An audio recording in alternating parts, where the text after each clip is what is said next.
Welcome to episode 1 of Details of Life with Marcus Wilson. Thank you for taking the time to tune in today.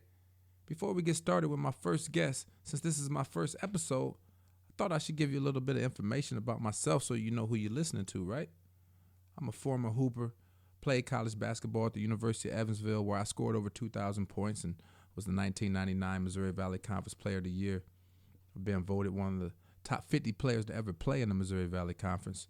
After college, I played 12 years pro, mostly in Europe, most of the top leagues over there. And since then, I've coached college basketball at St. Louis University from 2013 to 2016. And since 2017, I've been doing color commentating for men's basketball for the Missouri Valley Conference and University of Evansville on ESPN3 and ESPN+. I love the game. I love what it did for me. I love what it taught me about life. And I just like staying connected to the game through color commentating and now this podcast, which leads me to my first guest of DOL, the Details of Life, Mr. Calbert Cheaney. Calbert is the current assistant basketball coach for the College Park Skyhawks of the NBA G League. He started as a player for the Indiana Hoosiers from 1989 to 1993 under Coach Bob Knight and ended his career as a 3-time All-American and remains the Big Ten's all-time leading scorer, scoring over 2,600 points, 2,613 career points to be exact. I don't think anybody's ever going to break that record because most of these guys, once they get good, they just leave too early to break that record, and that's a lot of buckets. He led Indiana to a 105-27 record and went to the NCAA Tournament all 4 years during his career at IU, including the Final Four appearance in 1992. So when he graduated, Calbert had won basically every postseason honor available. National Player of the Year, both the Wooden and Naismith awards, was a unanimous All-American, Big Ten Player of the Year, and after college, spent 13 years in the NBA playing for 5 different teams, which we'll get into this podcast. So without further ado, let's get started. All right, welcome to the Details of Life with Marcus Wilson. Today I got my guest, my friend, my man. We coached together at SLU from 2013 to 2016. He's now continuing coaching here in the G League. Indiana legend, Calbert Cheaney. How you doing, brother? What's going on, bro? Good, man. Good, man. Thank you for coming on. We're going to go ahead and dive right in. Like we do with the Details of Life, we want people to get to know my guests on a different level than just, scoring points and whatever. So, man, take us back. I played ball at University of Evansville. You're an Evansville legend. A lot of great players done came out of Evansville Harrison High School. Walt McCarty, yourself, Brian Hardy, a lot of players. But as a kid, did you always know that you wanted to hoop, or did you play different sports, or were you primarily a hooper your whole life? No, not initially. I wanted, I just love playing sports. So I did all 4 sports. I did basketball, baseball, football, and track, and I loved every last one of them. It was just a lot of fun for me. I was a real outdoorsy type of kid. I always wanted to get out and just play, and for me to have an opportunity to play the game of basketball. For me, it ended up being probably around 7th, 8th grade when I decided I wanted to play basketball and really be good at it. Okay. And then so you start figuring out you was nice and you was getting a little bit better. And so what was your recruitment process coming like? We all know you ended up at IU, but what were some of your first offers? And then how did that progress? And who ended up, do you remember, who was your final 5? Yeah, my first offer I ever got was USC, which I was very excited about. And then came Evansville. But at the time, that was pretty much it. Wasn't really, although I played ball, I wasn't really good at it yet. I had the athleticism and all the other the natural gifts, but that means nothing when you don't work on your craft and get better in terms of the skill level. Exactly. And so I didn't play in really organized ball outside of school until my sophomore year when I started playing AAU ball. And when I played AAU ball, I had a really, really good summer. Playing with Evansville Basketball Club with Mike Thomas. Yep, the legend Mike Thomas. Yeah, the legend Mike Thomas, exactly. And had a really good summer. Came back, and then letters started pouring in. And so by that time, that's when I had kind of narrowed my choices to University of Evansville, Indiana, Purdue, and Kentucky. And people didn't know this, but Purdue was my number 1 choice at the time. Hoosier fans ain't even still happy about that. That's where I really wanted to go, and then Kentucky was my second choice, and so because Kentucky's right there down by the Ohio River, and we're just right across the bridge from Henderson, Kentucky, so we got a lot of Kentucky games, And and then, like I said, we did get Indiana games, but I was really a Purdue and a Kentucky fan at the time, and for me to get letters from those guys was great, and when I got one from Indiana, that was wonderful as well. So so it was those 4 schools, and luckily, like I said, I made the right choice. Yeah, you definitely did, brother. So a lot of people don't know this, and we didn't talk about this beforehand, but there's a rumor out there. It's not even a rumor. I know it. You gave a verbal commitment to the Aces at one point, didn't you? I sure did. I gave a verbal commitment to the Aces, and then I had to take it back. So I'm not going to go into the specifics, right? But to make a long story short, I got home and I told my mom. I said, well, I did something I didn't think I wanted to do, and she was like, well, what did you do? She's like, well, I said, Mom, well, I committed to the University of Evansville. She said, is that what you really wanted to do? And I said, no. And she said, well, I said, can you call Coach Cruz and tell him that can you call Coach Cruz and tell him that I don't want to commit there and be committed there anymore? And she's like, no. I said, this is man stuff. I said, you got to learn how to be a man. You made that choice, and now you got to, if you don't want to go to school there, then you got to call the man up and tell him that you don't want to go to school there. And that's what I did. And he wasn't very happy, but at the same time, I'm glad I made that decision. And it wasn't anything against the University of Evansville or Coach Cruz. I just want to get away from home, but not too far away from home, and Indiana being the right, Indiana University ended up being the right spot. Man, you ain't the first kid that was in the room, the coaches saying, we want you, why don't you commit, and then probably made a commitment that you didn't feel comfortable with, man. Mm-hmm. And although I'm sure the city of Evansville would have loved to have you in the Aces uniform, it's obvious you made the right decision. Big Ten all-time leading scorer. Were you Indiana All-Star? Yes, I was. Okay. So, but I also know out of your recruiting class, when you end up going through that process, you go to IU. If I'm not mistaken, you were one of the lowest ranked recruits out of that class, because that was a monster class y'all brought in. Yeah, right? we had the number one class in the country that year. It was Lawrence Funderburk, Chris Lawson, Chris Reynolds, Todd Leary, Greg Graham, Pat Graham. We were loaded. I mean, we were flat out loaded, and little old me coming out at the time. Matter of fact, let's go back to my junior year. My junior year, we played Jasper. And and this is when Coach Knight finally came to see me play. Okay. Ron Felling was recruiting me at the time. Yep, remember Ron. And Ron, brought Coach down to see me play, and I had a terrible game. Maybe shot 7, 8. I may put up 25 shots that night. Maybe made like 6. Okay. Didn't rebound the ball, and then so according to Coach Felling, he basically said that this was a story way after I graduated from college or whatnot. Yeah. He said that Coach didn't want me. Mm-hmm.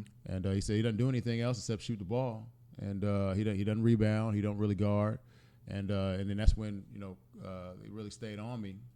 Ron Felling really stayed on me. So that next year, my junior year, the year after my junior year, we had AAU had another monster summer, and Coach he told Coach, look, man, we got to sign this kid. Yeah, he said, Ron said out of our 7 guys, he's the best player. Wow. And then so Coach, he's like, okay, let's sign him, and then that's what happened. So then I saw my national NLI, my national letter of intent. Ron Felling flies down on a private jet to the Evansville airport. I signed my NLI on the hood of a car. No way. He gets back on the plane. Goes back up to Bloomington. Hey, that's how it started. That's how it started. So that's how you signed your letter of intent to IU on the hood of a car with Ron Felling. Yeah, Ron Felling. Man, props to Ron Felling for not giving up on you, man, because you made Indiana basketball and the state of Indiana a much better place for the 4 years you was there. Did you lead your team in scoring all 4 years? All 4 years, yes. Okay. And even at that time, even before I even started, that summer, right before our freshman year, we came up, obviously, registered for class and all that stuff, and then we played pickup. And we played pickup with the guys, and I was like, man, Lawrence Funderburk, Pat Graham, Greg Graham, McDonald's All-Americans. Yeah. Man, these guys are bad dudes. Yeah. I said, so we started playing pickup. We started getting up and down. I was like, I think I'm going to do this. I think I'm going to be okay. Once I figured out I could play with them. Yeah. So I think I'm going to be all right. Yeah, man. So what do you, just for the guys, because obviously you were undervalued. I don't know if I would say under-recruited, but undervalued. The fact that all these guys were higher-ranked guys, and here you are, one of the names, wasn't like the highlight name of the group. Do you feel that it was because you were already better and you were undervalued, you hadn't been seen enough, or do you feel like you just improved quicker and more like over the summer between your high school senior year and your freshman year and each year? How did you keep getting so much better than the competition? Well, I think a lot of that had to do with and I don't people might know this. I broke my foot my senior year. We were undefeated at the time. I think we were number 2 in the state. And we played a big game against Terre Haute South. Okay. I don't know if people remember Tony McGee. He was one of the better athletes in the state. He ended up playing football, NFL football, for the Cincinnati Bengals, and they had a really good team. They were number 1 in the state, and we played up at the Indiana State, the Holman Center up in Indiana State. Yep. And the first quarter, I had a monster first quarter, and then I go up for a jump shot and I come down wrong. Figured I rolled my ankle. But the pain was not on my ankle; it was by my foot. So I normally have a high pain tolerance. Yeah. So I came off thinking that the pain would subside, and then so coach gave it to asked me if I was ready to go. So I said, let's go give it a go. Let's give it a go. Went out there and ran. Couldn't run, and I knew something was really wrong. Right. And it turned out that I had a broken foot. And so that was like maybe, I think at that time we were maybe 15 or 16-0. And then after that, I didn't play the rest of the season, and then we ended up losing in the first round of the sectional. We were one of the favorites to win the state that year. So I think that had a lot to do with it, because we really had a good season. We as a team had a really good season. I had a really good season going, and. But in terms of like development, man, that's all. I mean, there's no, and I tell guys now in the G League on our team, the Skyhawks, there's no secret formula except good old fashioned hard work. You're right and about that.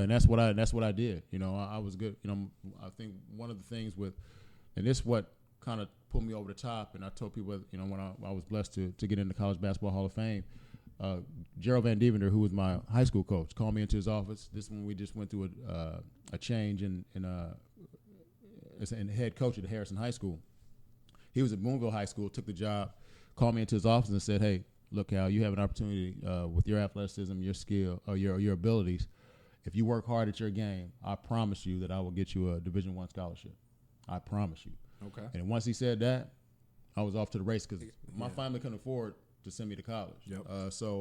And the way I thought, I was like, I'm a mama's boy. I'm just ready to graduate. I'll graduate high school, get a job somewhere in Evansville, Indiana. Yeah. Don't know where it is, but or if not, somewhere in the state. Right. That was my way of thinking. Yeah. You just knew that you had a chance to get your college paid exactly for. Right. And at the time, it was all. I'm just happy to get my college paid for. I'm not. I'm just and I'm happy to be on the team. Yeah. It's not about me having aspirations to play in the NBA or be the all-time leading scorer in the Big Ten or at Indiana University. That's not what I was thinking. I was just happy to have a scholarship and to get an education. That's crazy. That just such humble beginnings end up being what it was, man. But you mentioned congratulations being on the being inducted into the College Hall of Fame. That was just a couple months ago. Yes. How was that? How was that experience? Wonderful. You had, to be included with guys like Shane Battier, Homer Drew. There were some really, really big names. I remember Todd Lichty. Yeah, played at Stanford. Yep. It was just wonderful, and to be included with that group of guys in the College Basketball Hall of Fame is a tremendous honor. That's big time, man. Congrats. So before we start moving on to some other stuff, man, back to college. A couple more questions. So obviously, I grew up in Indiana. I saw Coach Knight, and man, I used to think this dude was so crazy, And anybody who watched basketball back then, Bobby Knight was one of the scariest dudes around, man. But I also have known some of his players that they said, man, he was like that then, but once you graduate, he takes care of you. So, like, what was it like for Knight, man? What was it like playing for him? I'm sure he was demanding. Mm-hmm. How did you take that style of coaching without? Because a lot of kids just can't take it. They're not mentally tough enough to take the verbal. And this is no disrespect to Coach Knight. There's a lot of college coaches that will verbally undress these kids and challenge them verbally. And then some kids say, you know what, I'm done. I'm quitting. I ain't playing for this guy. And then other guys say, you know what, I'm going to show you. And they makes them work harder. And so how did you take that intense level of coaching from Coach Knight? I think a lot of it had to come from my mom. My mom was really a tough disciplinarian, and she didn't take no BS from anybody, Right. and she didn't take no BS from me or my two sisters. And if you didn't do what you were supposed to do, she was gonna let you know. Yeah. Sometime with a back slap, you know, you have to go outside and get a some switch. type of consequences. Yeah, get a switch or get a belt or something. But that's just how. And so it was. The transition wasn't bad for me when I got to Indiana. You know, coach obviously is great X's and O's coach, one of the greatest coaches I ever played for. But I think the one thing that you have to learn, it has nothing to do with the physical, it has everything to do with the mental. Yep. You got to be able to deal with the mental aspect of playing for Coach Knight, Yep. and that means, and you said it, Marcus, just a second ago. I treated it like anytime he got on me, it was like, okay, I'm going to show you. Yeah. All right, I'm going to show you. I'm going to shut you up, and you know what? If I do it, he will shut up. Yeah. And that's just who he was. But it was a constant deal. He always challenged you mentally because he wanted you to be best prepared, not only on the floor but off the floor in terms of like film, knowing what the other team wants to do, knowing what your teammates want to do, being one as a unit, have that chemistry as a unit, knowing that when we stepped down on the floor we were going to win. It was just a matter about how much. Man, that's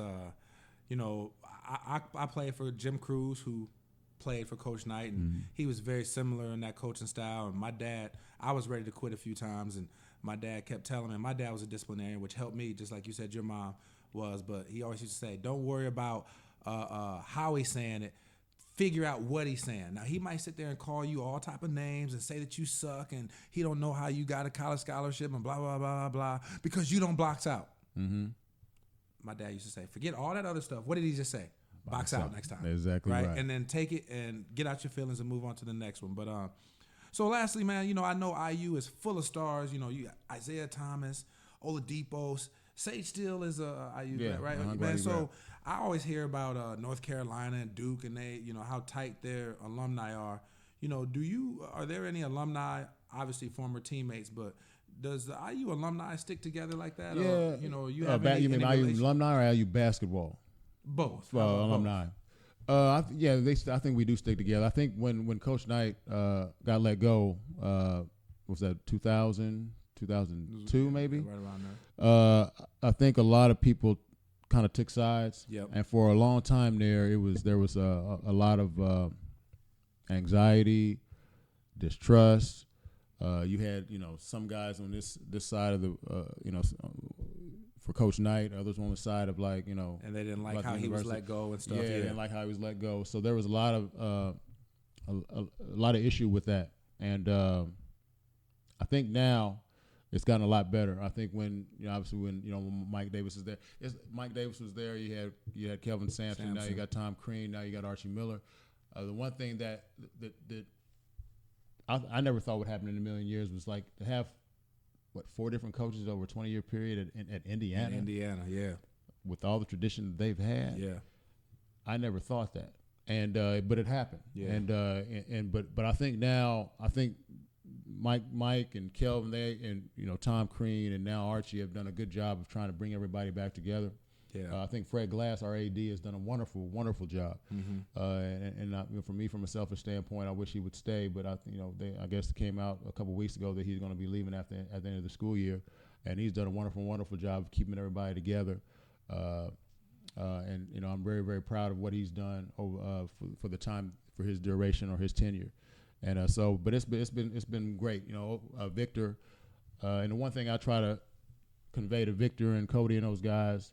They're the next generation. Yeah, they are. Especially from a basketball program. So you're the guys, and nobody knows me. Right. They don't know me. They don't know Alan Henderson. They don't know Damon Bailey. To a certain degree. Okay, I'm talking I hear what you're saying. From a player standpoint. Okay. But they know Victor because Victor played as a 2-time All-Star with the Pacers. Cody Zeller played with the Charlotte Hornets. You got those guys. You got Yogi Ferrell playing with Sacramento. And you got Will Sheehy, Jordan Hose playing overseas. Yeah. So they know those guys. So now it's your time to pick up the ball and keep it rolling. I'll be there, yes, to support it whenever I can or whatever they need me to do. Like I try to go back once or twice, during the summer to try to just show my face. But and Eric Gordon, another guy, right. big time, That's right. Eric Gordon, big time. Yep. And DJ White, who's playing overseas. I mean, so there's so many guys out there. Just keep the ball rolling, keep it moving.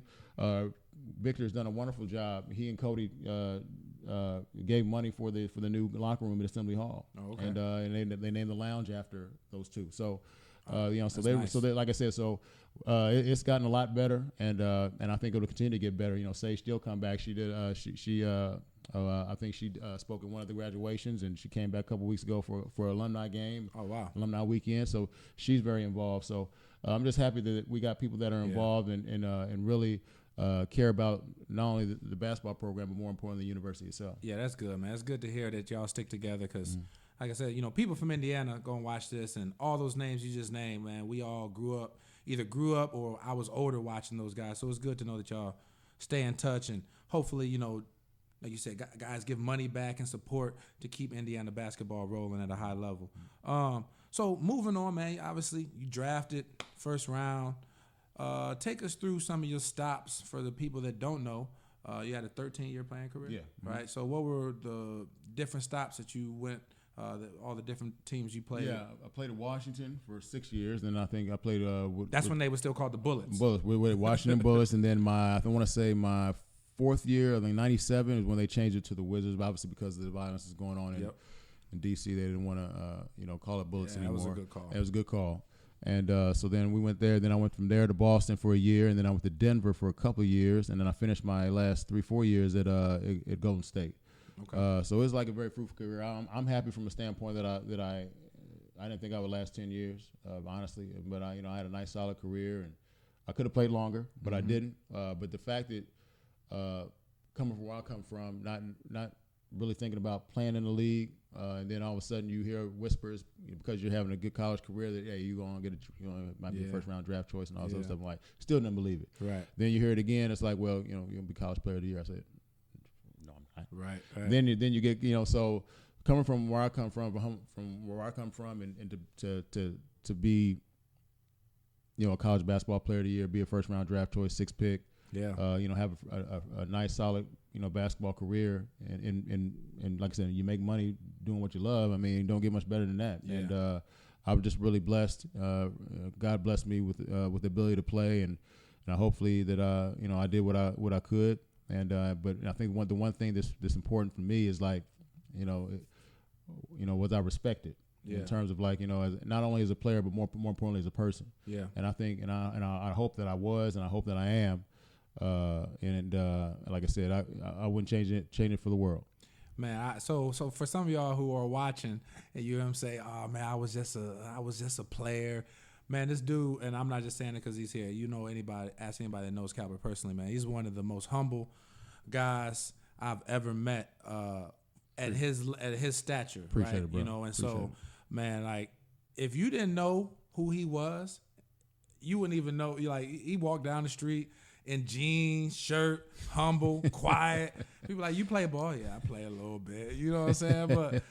But so when it comes to respect, man, I don't know anybody that's ever had any bad thing to say about you, man. Appreciate you. I got to ask you this because Jordan is obviously Jordan, and you played in that time. I've seen film. I've seen pictures of you guarding him and this and this and that. What was it like playing against the GOAT? Big time, man. He's obviously the best player I ever played against. He's the best player I've ever seen. Yeah. Because he competes at such a level that it's kind of like if you want to beat him, you better damn near kill him. Yeah. That's the type of competitive level that he plays at. That was a Kobe level. Yeah. Kobe was the same way. Yep. Isaiah Thomas was the same way. Yeah, sure was. IU alum.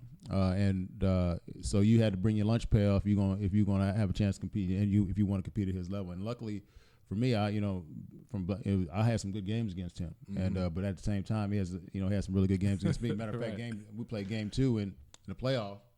I was in Washington, and he had 55, and I think I had 30. Okay. So we're sitting there, and he's like, he makes a run. I think they make a run in the 4th, and I think that was the year they went 72-10, and I think we beat him a couple times that year.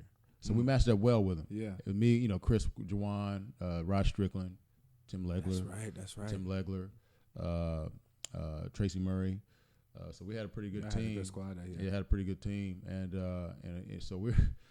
so he catches the ball on the baseline one time, and I could have sworn he does that patented fadeaway over his left shoulder. So he shoots on the baseline on the right block, And I should have sworn when he shot it, his feet were like this. He was like parallel to the ground. And he makes it, and we call timeout. And he's running back to the bench, and then we come out of the timeout. He's like, and he has a nerve to ask me if I'm tired yet. He said, "Cal, you tired yet?" I said, "What you talking about? You are you tired yet?" Right. We had the same agency and everything. So, okay.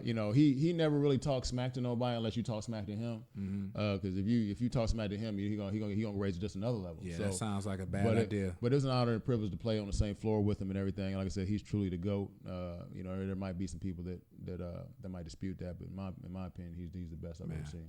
That's fun stories to listen to. So as you was growing up in the NBA, man, I know I played professionally in Europe, and I made a lot of dumb mistakes, partying, not taking care of my body right, hanging out too late. And then I met a couple guys. There's a guy named Andre Owens in France. If you watching, man, thank you for, mentoring me and stuff, man. So who were some of the vets when you were younger that said, "Hey, young fella, you doing this, on and off the court," that was kind of groomed you and say, "This is how you do it in the NBA." Taught you the NBA life. Yeah. Michael Adams was a really good guy, especially my rookie year. He really helped me. Rex Chapman helped me to a certain degree. Clifford Robinson, really good guy. Cliff Robinson, Uncle Cliff, really helped me. So I mean, those are some guys that really got me to understand, to take care of yourself. Because my first couple of years, I didn't, you didn't eat right, nutrition. Yep. And none of us do. Yeah, and at that time, it wasn't really nutrition. Ain't what it is now. Yeah. Now, we practiced at a college, Bowie State University when I was in Washington. Now every team in the league has their own practice facility with a kitchen, chef, and all that. You could basically live there now, and there's no excuse for you to not get better. Yeah. If you have those resources at your disposal. So. It took me a while, and then finally, when I got, to my 6th, 7th year in the league, I finally started to understand, you got to take care of your body if you want to be able to compete every night. You're playing 82 games plus playoffs, plus preseason games, so you up at 100 games per season. So, so that's one of the things I had to learn, and probably by the time I got to Denver, I tell you what, John Lucas was at Denver at the time, one of the assistant coaches, and he's probably the guy that really helped me. Yeah. John Lucas has helped a lot of young men. Yeah, that really finally got me to love playing the game again. And, by taking care of myself, doing what I need to do, just getting in the gym and working every day. And that's, so those are some of the guys that really, really helped me. Good. Man, so those were the guys that helped you. And I know just even me as a college coach, when you came to SLU, you taught me some things. So who were some of the guys that once you started becoming the vet, that you started, there was some young guys on some of your team that you, I don't know if the coaches say, "Hey, Cal, I need you to look out for him," or if you just kind of gravitate towards doing that. Was there any guys that you kind of gravitated towards that were young guys that you saw making mistakes or that you saw potential in that you started investing in at all? Yeah, you got potential. Monte Ellis is one guy. Try to help him much ago. Ben Wallace tried to help him. Ben was with us at Washington. Really good. Really good. This was before he went to the Pistons? Before he went to the Pistons, okay. Yeah. I remember we had it was funny because this is when he just came out of Virginia Union, and we were playing pickup at Bowie State, and this dude was like getting every freaking rebound. And I was like, who the heck is this dude? And then so Wes Unseld at the time, who was the head coach, came up to me and said, "Cal, what do you think?" And I said, "Man, that dude is bad. He's a bad boy." So and we ended up signing him and everything, and the rest is history. So he gonna end up being probably a Hall of Famer when it's all said and done. So so those are a couple of guys. We got Steph at Golden State. Just try to beat over him. But Steph, I already knew what he was doing. His daddy was in the league. He grew up in the league. Yeah, he grew up under but you just try to be there to help as much as you can. But Steph, his work ethic is like second to none. That's why he's who he is today. But you just try to just help out any way you can. My mom was more like, obviously you want to teach them well on the court, but Thanksgiving dinners, having them over for Thanksgiving, people that, especially these young guys that don't have families. And for me at that time, I had, my wife Yvette and my 2 kids. You try to have them come over for dinner from time to time. Try to take care of them on the road, give them per diem. Give them your per diem. Yeah. Especially if we go on a West Coast trip or East Coast trip, just give them your per diem. Yeah. Try to help them out because they're not making as much money as you are at the time. So just try to take care of them any way you can, and that's all I try to do. Yeah. And if they need to talk to me about something. You know, I never try to force myself on anybody. That's not Right. what that's not who I am. Yeah. You know, obviously, if I see something, I'll say something to them. Yeah. If they want, I say, but I always leave the door open for them to Yeah. come talk to me if they need to. I can vouch for that, man, because when I was at SLU, I remember, man, you took me out to dinner and we sat there and talked, and it was always an open door policy. Yeah, no Plus, doubt. we ended up working together on the scouts and stuff. No but, doubt. man. It was all love, man. So, when did you said you probably could have played longer? When did you start? When did you decide? Why did you decide to retire? When you did, was your body starting to hurt? Were you wanting to spend more time with family? Tired of all the travel? Like, what were some of the decisions that made you say, you know what, I'm gonna step away from the game? I think a little bit what you just said, a little bit all three. Spending a little bit more time with the family, just take some time away from the game because you dedicate yourself to the game since you were a little kid, and so that's part of it, obviously. And then you start waking up, you don't know what room you in and what city you in. Yeah, it's like what room is this? And then once you come back from shoot around, you're like, is it room 219 or was it 319? You're confusing it for the last 3 nights. And then you don't know what city you in. Is it Los Angeles or is it Salt Lake City? You wake up, and then from a standpoint of like, obviously when you get to that age, and your brain wants to do it but your body can't. Yep. That's when it's like it's time to go. And I had a couple of offers to continue to keep playing, but I was like, no, I think it's time. And something and early, probably maybe early in my early retirement, I was like, damn, I should have kept playing. But at the same time, then as you get older and older and older, it's like, I'm glad I stopped playing. So I thought it was the right time to quit. Good. To retire. So what did you do immediately after playing? Did you take some time off, or did you go right into coaching? I took a little time off, maybe a couple of years, and then at the time, Tom Crean had gotten a job in Indiana, so we during that, when I was still playing, we established communication and started talking, developed a relationship and everything. And then when I retired, and then actually, let's go back. I came back out to Golden State and worked as a special assistant for Larry Riley, who was the GM at the time. That's what happened. And then so I'm there, and then obviously they went through the ownership change when Joe Lacob and company took over. So they ended up cleaning house, which I respect. Yeah. They're trying to bring in their own people, which is fine. So so that's when I took a time off, and then. But while you was with Golden State, was that when y'all drafted Steph? That's when we drafted Steph, and that's when we brought in David Lee, and then those type of things. But that's when we drafted Steph. Got it. And so that ended up being a pretty good. That was a good draft pick, right? Because at the time, I think they were. At the time, I think the pick before us was DeMarcus Cousins, and I think Sacramento had that pick. Mm-hmm. And if I'm not mistaken, if Sacramento wouldn't taken him, we probably would have taken him. Wow. Yeah. So and that would have changed the whole landscape of basketball, because Steph Curry is what now the, only unanimous MVP and just transformed the game in the way. And because I don't know who's behind. I don't know who had to pick after us. Board. Yeah, because I don't know who had to pick after us. But if he would have dropped to 6, I think Cousins was 5. Yeah. And if he would have dropped to 6, we would have taken him. So man, give me a couple. So I had to ask a couple stories about. I know this is me and you, but I had to ask a couple stories about Jordan. Steph is going to go down as one of the greatest. He had those ankle problems early on. I had no clue that coming out of high school, out of college, no one thought he would be this good, regardless. And then he had those ankle injuries, and it was like, man, is this going to be one of those things that troubles him his whole career? But like, what was his? You already mentioned a little bit his work ethic.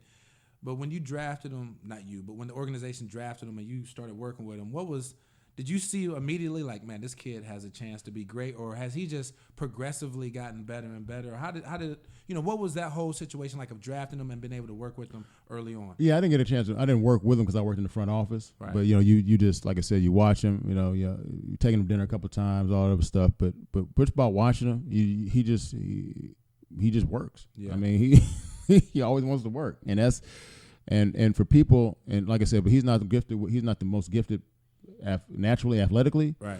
But and this is a tribute to this is for kids that kind of have the same ability as he has in terms of like athletically, but he just gets in the gym. He just works, and he's turned the game.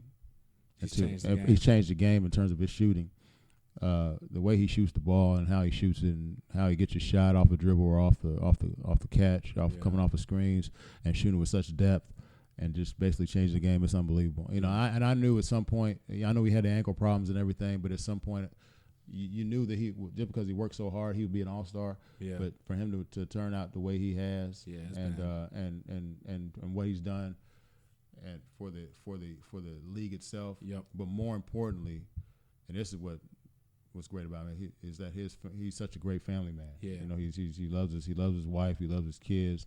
He's all about them, and he's able to compartmentalize. He's able to be not only a great family man, but also, you know, when killer on the court. Go kill people on the court. Yeah. And that's what it's all about. And there've been people out there that don't like that. And that's, you know, but haters gonna hate, but that's who he is, and that's who he's always going to be. He's raised by a great family. Yep. And his mom and his dad are unbelievable people. And I had the honor of meeting, and like I said, I'm happy that Steph Curry is in the NBA. Yeah, man, he's changed the game. Mm-hmm. So after you left there, you went to IU. Yes. So as a Dobo. Yeah, as Dobo. Yeah, I was the director of basketball operations. You know, Tom gave me a call and asked me if I'd be interested in doing it, and I said, hey, you get an opportunity to come back and to your alma mater and help out in any way possible. I mean, let's do it. Yeah. Let's do it. And I really do. I'm really happy for, you know, I really do appreciate Tom Crean for everything he's done, because at that time the program was in a bad place. Yeah, and for him to do what he did and change and turn it around. By the time he left, you know, we had won 2 Big Ten titles in 4 years. He got Cody Zeller. He found a diamond in the rough by a guy named Victor Oladipo. Yes. And got Jordan Hulls, Christian Watford, Will Shee, who all started that. Yeah. And then we got Yogi Ferrell. And then we ended up being the #1 team in the country for the majority of the year. That's right. Yes. And like I said, I forgot Tom Crean did all that. Yeah, he sure did. Tom did a wonderful job with that program, and I really do appreciate him. Yeah. So then after that, I'm at SLU. I just got hired. I thought that, you know, the staff was set. One of our coaches left, go to St. John's. Next thing you know, they call in Calbert, man. So you came to SLU. Mm-hmm. We was there for 3 years. I can give y'all a nutshell on this. We was there for 3 years. First year, awesome. NCAA Tournament, beat NC State, lost to Louisville in the second round. Next 2 years, just didn't get it done. Mm-hmm. We're not going to get into the details of why that happened. I mean, obviously, we didn't do I thought we graduated players. Mm-hmm. We didn't win games. At the college level, you got to win games and graduate players. Kind of, you know, recruiting has something to do with that. But so I think that you learned from your experience of that. Now, you know, next time a college opportunity comes about, now you have a little bit more information to go off in your head, like exactly past experience of like, okay, this is what I learned from my first experience. So would you, you know, moving forward, you're at the G League now. We're gonna kind of close with some of those questions, but would you consider going back to college if the opportunity presented itself? Oh yeah, no doubt. You know, obviously it's got to be a good. I mean, for me, it's got to be a good situation. You know, but yeah, I would definitely consider it. You know, like I said, I enjoy working with guys. I mean, basketball's been good to me, and so I always try to pay it forward, whether it be coaching, whether it be, you know, just doing whatever. Yeah. And that's what it's all about to me. And I you know, it's not, you know, obviously you want to have a great career and all that stuff and get compensation, but that's not about compensation for me. It's about just doing what's best for the next person. Yeah. And that's all, you know, try to serve the best way I possibly can. Yeah, man. You would be good in college, good for college basketball, just because, you know, these kids, I just know even when we was at SLU, man, just the respect. They didn't really know. Some of these kids are younger, and then they research, and they're like, "Oh, this dude's legit." And they found out on the court too. Yeah, they showed. Yeah, I was there to witness him busting some players' heads in practice at SLU. So now you at the G League, man. How you liking this experience? I think it's great. Like I said, it's all about development. You know, we our team, the College Park Skyhawks, we were in the Erie Bayhawks last year, and then. The owner, Tony Ressler, ended up, you know, bringing the team down here to Atlanta. So we in College Park, and you know, 2 Chainz is one of the owners. 2 Chainz. You know, he's from College Park, and very, very involved with the team, and we do appreciate him. And yeah, it's been great. You know, we just came back off a road trip today, and against Windy City. So it's been wonderful, man. I love it in terms of the development. You get to work kids. Like I said, it's about serving them because a lot of them want to play in the NBA. Yep. And if you think about it from a stat standpoint, I think right now in the NBA, I think 42 or 43% of all players in the NBA come from the G League. I didn't know that. Yeah. So these guys have aspirations to play in the NBA, but at the same time, not all of them going to make it. Right. So we always talk about, and one thing I always talk about, hey, you can go overseas and make $500,000. Yep. 750,000. Yeah. You go to China. You can go to Europe. You can go to Europe and play. This man been over there and had a really nice career over in Europe. And you can go to all these places and make a lot of money. But you got to be serious about your craft. Be professional. Do your job. Yep. We talk about your nutrition, doing the best working on your game. You're not gonna get anywhere by not working on your game. That's not how it works. You'll get left behind because when you come to the pro level, everybody has a clean slate. Everybody just as good as everybody else. So. The way you separate yourself is how you work. Yeah. Are you willing to work? Are you willing to do what's necessary in order to get that separation? And that's what we try to teach these guys. And we got a really good group of kids. What can we say? Kids, group of young men, professional, professional men that listen and want to get better. Yeah, man, that's. That point he made about working, that goes for pros, that goes for high school, that goes for college, man. I tell my son and some of the kids I've coached, only time success comes before work is in the dictionary. Exactly right. It don't happen. You don't just wake up and be successful just because you tweeted that you are gonna be good. Like you better get out there and put up them shots, get in the weight room, eat right, run.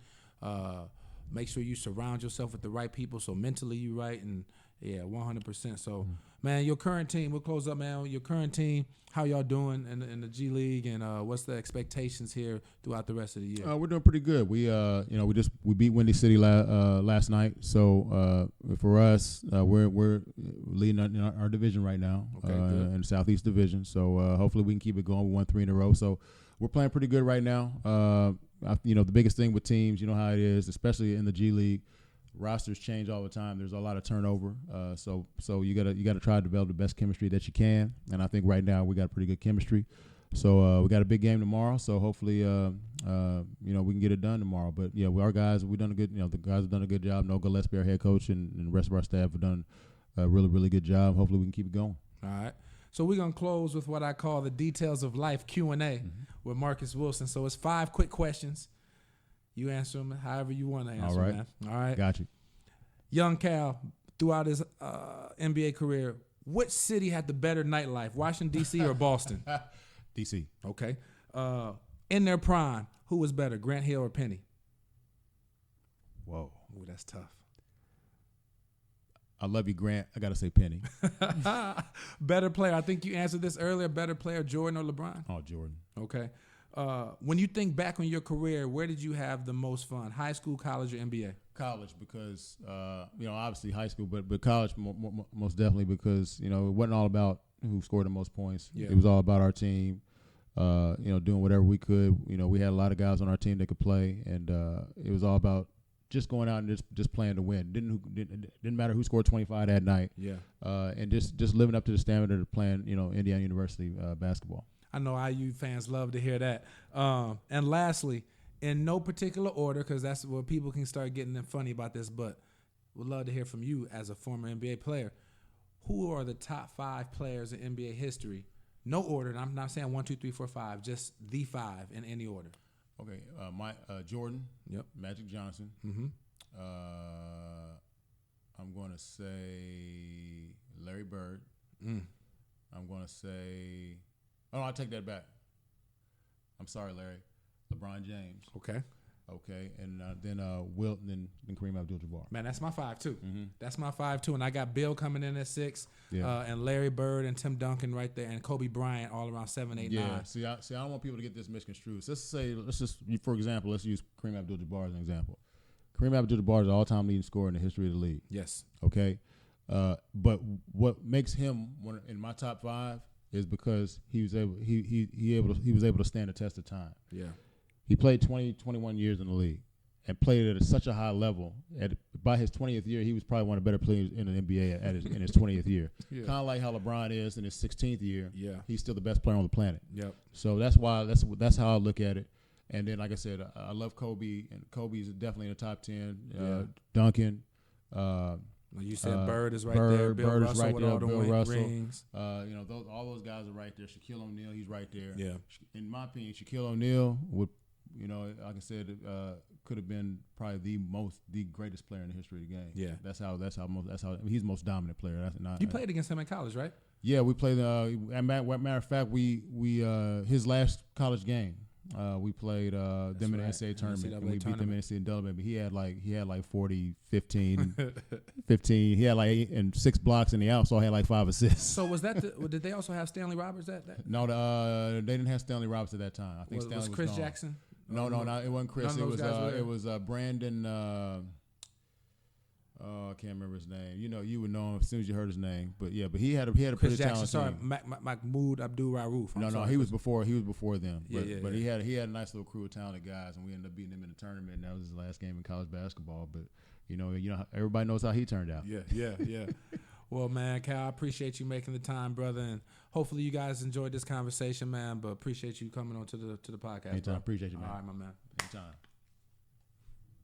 Thank you for tuning into episode 1, Details of Life with Marcus Wilson. If you like what you heard, please subscribe and tell others to listen and subscribe. Also, I have an awesome list of upcoming guests like the #1 point guard in the 2021 high school class, 5-star recruit Christian Lander, talking about his recruitment to IU and Memphis and Michigan and some other places. We got NBA trainer Rob Allen, he trains Ashton Hagans at Kentucky and various other guys. And we got other college coaches coming on, and I'm working on dates to get Skylar Diggins and 2 Chainz on the show, so don't miss out. We got some great episodes upcoming. I'll be dropping a new episode every Sunday morning to get your week off to a great start, all right?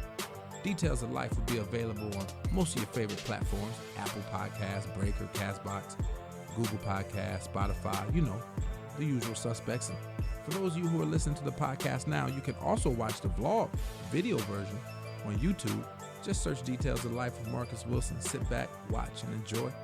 So until next time, ladies and gentlemen, please remember that greatness is in the details. Have a great week. See you next Sunday.